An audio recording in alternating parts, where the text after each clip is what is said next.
Rito sa Morong, walang magulo, tsaka makulit. Meron laang makara. Ayun ang word namin sa makulit.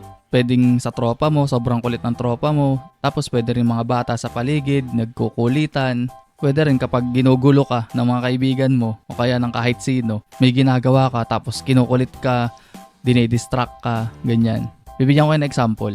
Uy, nagdodota ako, huwag ka malikot. Kara mo ah. Kanino bang mga anak ito ah? Nagkakarahan sa loob ay may mga gamit, baka maka-aksidente. Nasaan kaya yung brief ko rito? Ah, may kumuha yata.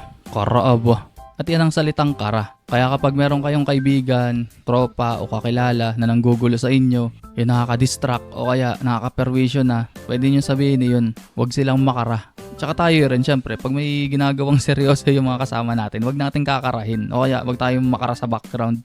At yan lamang salitang gusto kong i-share ngayon. Marami pa tayong susunod na mga expression at salitang morong. Kaya stay tuned lamang. See you sa susunod na video. Peace out.